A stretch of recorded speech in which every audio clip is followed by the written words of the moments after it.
Hey everybody, we have Phillip Woodson on the call. We're going to be going over we actually just closed a deal. It was I think less than 30 days ago. Um that we closed a deal in Indiana where we made was it 28,000 or 29,000 Yeah, profit? 29. Yeah. So Philip is a guy that's been with me for a little while.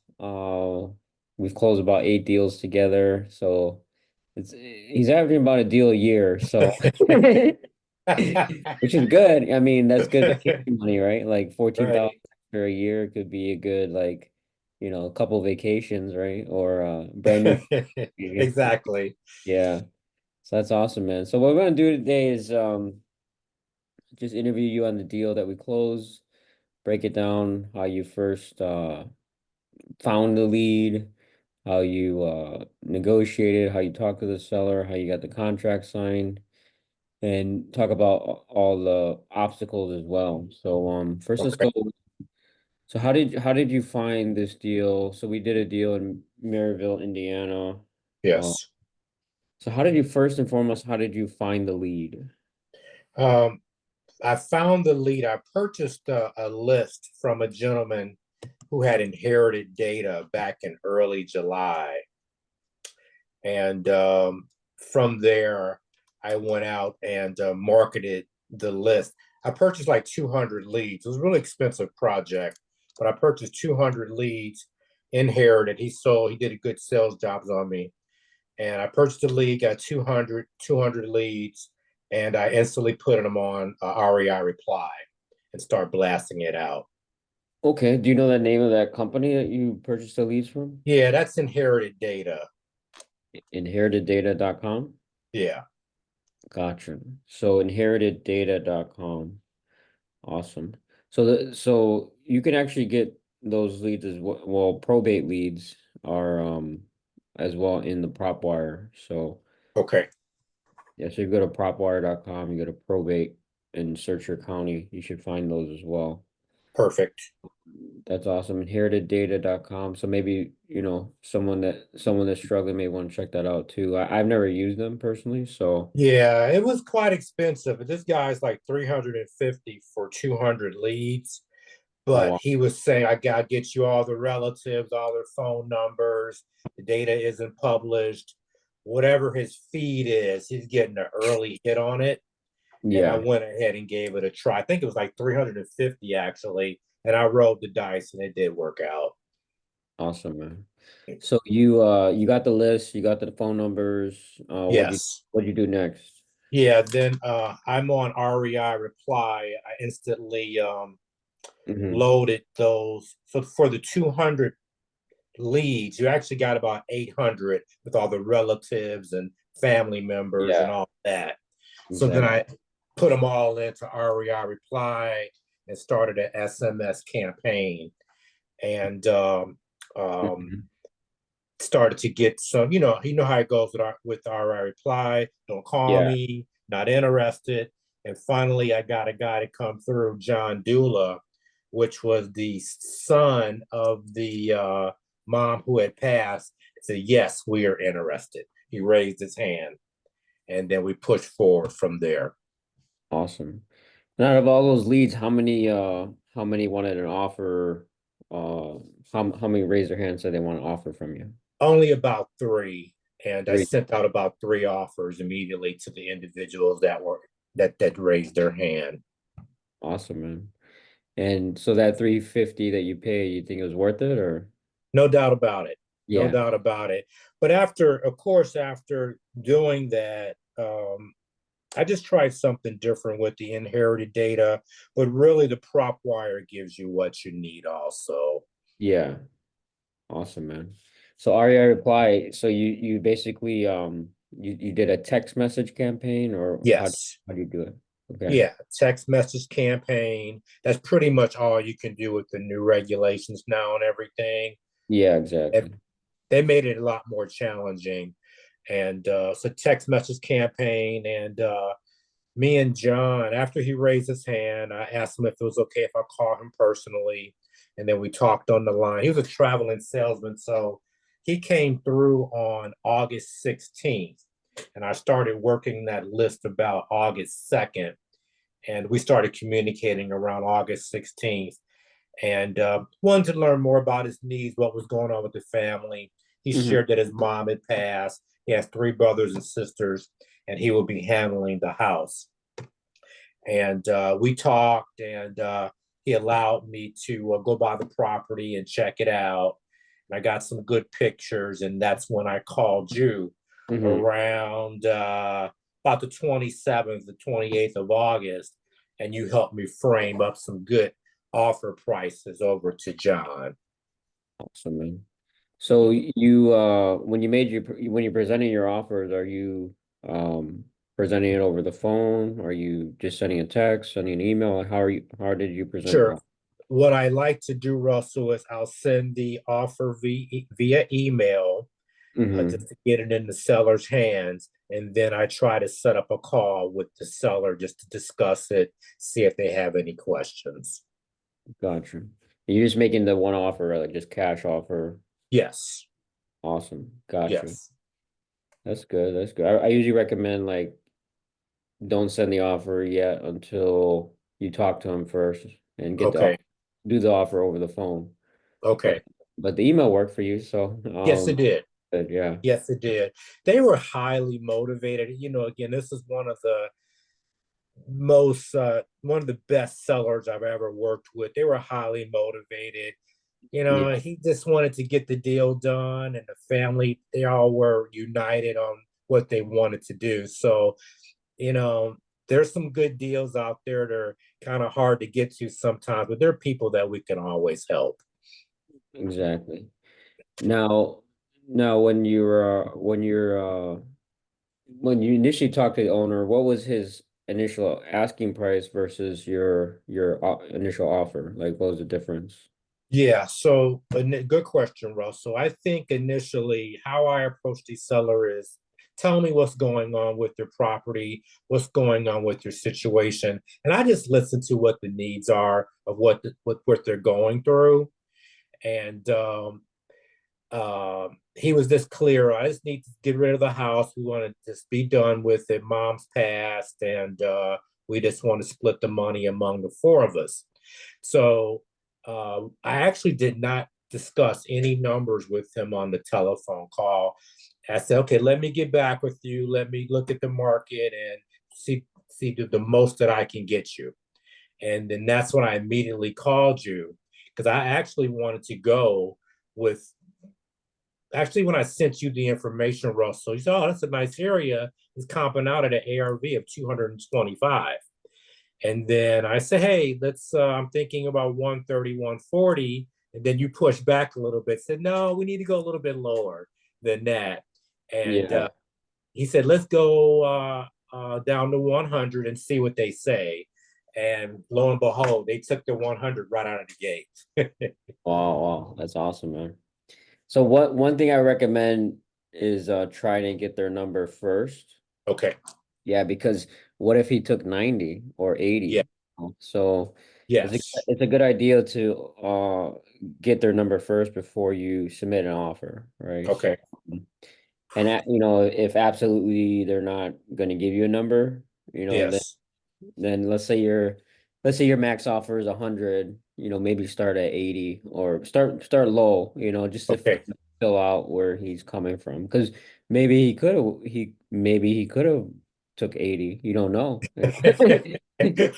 So yeah, you don't know until you make the offer, right? So Yes. but it's better to yeah, definitely try to get the number from them first.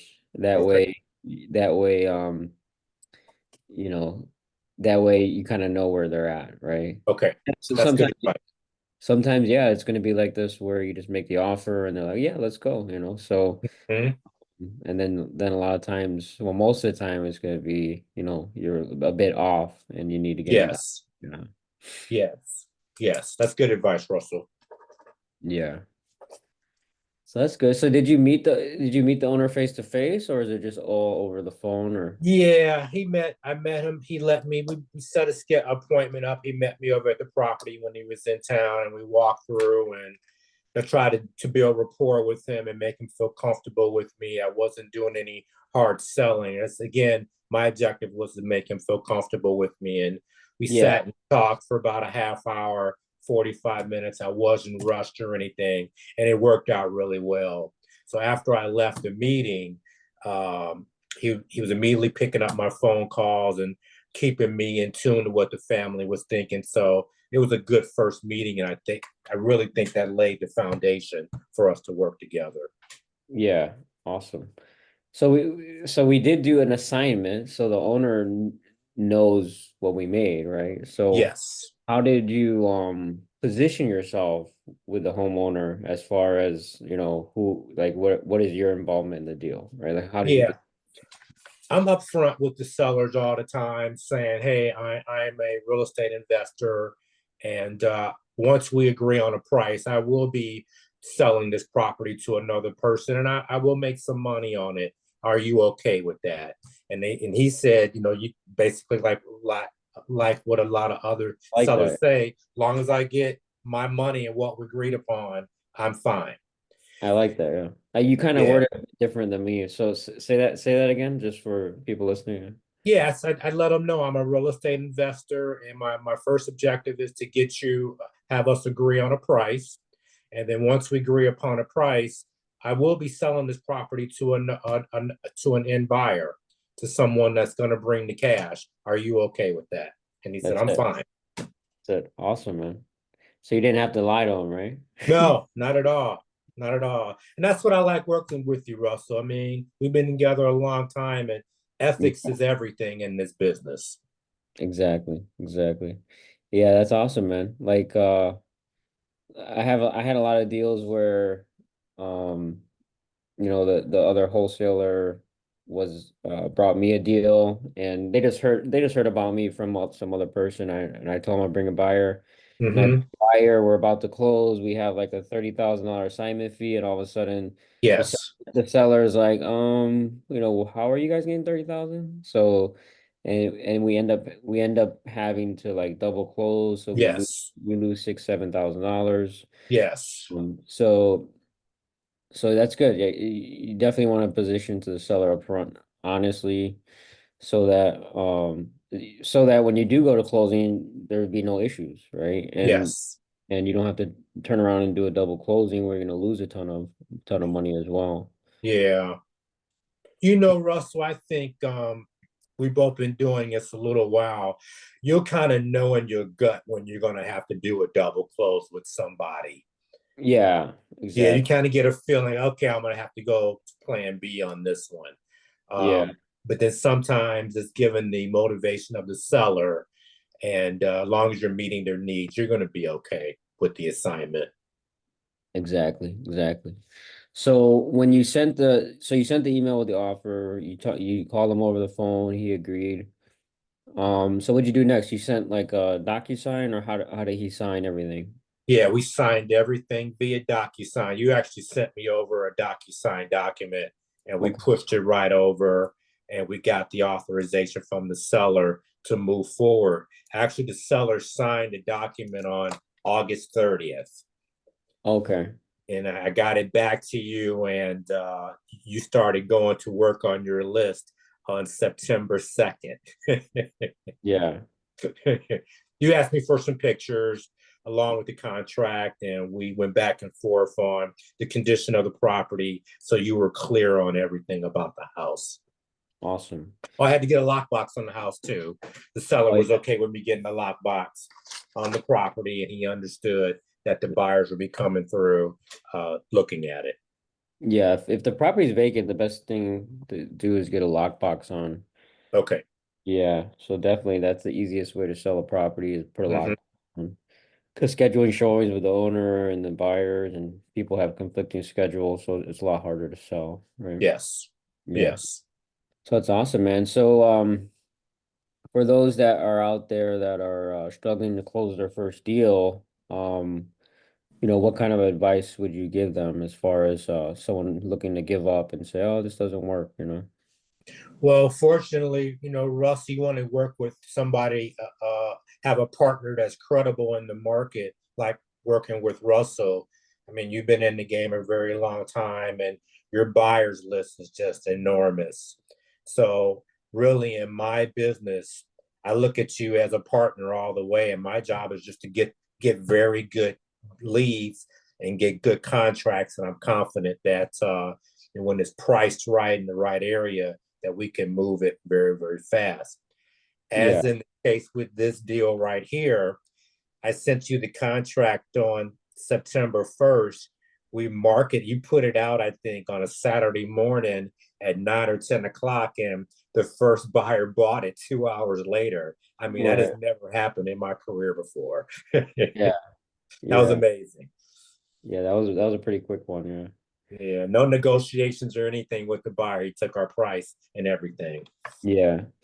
Awesome, man. Appreciate it. So for as far as like my help as far as analyzing the deal and making sure you got the right offer, what kind of value you think that is to you?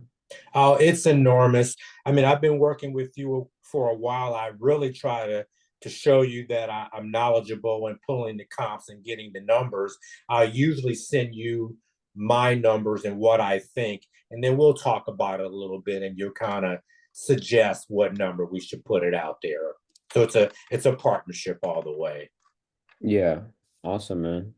So after you got the contract signed, you send it to us, we send it to our buyers, and I told you, hey, we got buyer gonna close in 2 weeks, and they're at full price, and you realize that you're gonna make $14,000, 14,500 profit. Yes. How do you feel? Like, what was your reaction? Yeah, it's just a really good feeling. I think this is one of the bigger spreads that we've had. They're usually like 5, 7, 8 grand. It was a Yeah, really, really good feeling. And it just showed me that when you lock into the right area, you can really come across some really gems if you're just in the right pond. So I was really, really motivated. And of course, I've been marketing crazy ever since, trying to find our next opportunity. awesome, man. Yeah, it's just like gold mining, right? Yeah. You gotta keep sifting the gold, sifting the dirt to find the gold, and you gotta keep doing it. Yes. You can't give up. You gotta keep doing it over and over again, right? Yes. So So I that's just awesome. want to thank you for all the help you've given me. And, I'm really optimistic that we're going to do a lot more deals. I'm going to try to do 3 deals a deal with you now. So you don't Yeah, have to put me on blast with just one per year. yeah, yeah. Awesome, man. I appreciate you, man. You're welcome. Yeah, and so you got the check. So what you 14,005. Did you reinvest any of the profit back into marketing, or what'd you do? All the way, all the way. I've been marketing, using the funds for marketing and just I'm a real estate guy too, with trying to do some projects, put a little bit of money into some other things that I'm working on. But again, reinvesting. I'm on REI Reply right now, buying lists, just pushing forward. Awesome, man. You reinvested percentage of it? Like how much? Like 10% What or on my marketing? yeah, Yeah, I say another 2 to 3 grand buying lists and trying new things out, and that's uh, good. yeah, just I'm just trying to get onto that next deal. Got to spend some money sometime to get those deals. Yeah, that's what I recommend is like take at least 10%, Okay, what you made, in this case it'd be 1450 and then reinvest it into some form of marketing. Yeah. And okay, then that way you're gonna that money should be used to make more offers, right? So hopefully yes, that 1450 you reinvest now turns into another couple deals. So now that turns into yes, 10, 20,000. So you take the 20,000 now reinvest it. So it should be getting bigger and bigger and okay, snowballing, right? okay, So and then hopefully at that point you're able to hire people and outsource a lot of the tedious tasks we do every day, right? sure. Yeah, I use a lot of Fiverr on my task on grabbing lists and the skip tracing. Some of the money was reinvested back into Facebook ad campaigns. So I got Yeah. Facebook ad campaigns running right now, as well as the REI reply. Yeah. Awesome, man. Appreciate it. And Welcome. yeah, let me know if you need any help for Okay, future, man. sure. Let's try to do one deal a month this year. I love it. I, 2024, you know. 2024, the goal is one deal a month, right? we can do it, Russell. Yeah. Awesome, man. Appreciate you, man. I'm gonna Okay. end this recording and hope this help anyone that's struggling to maybe starting out trying to do their first deal. This business does work. You know, we Yes. 29,000 and there was no cash investment. The cash investment was 350 on the list. Yes. No credit check, right? No one checked your credit. Nope. Nope. Okay. So 350 was a total investment and then that was it. So that's awesome, man. Appreciate you. And we're gonna be posting this on, our podcast and our YouTube. Okay. Hope it inspires other people and helps other people. So Any way I can help, just let me know. And happy holidays, bro. you too, man. God bless you.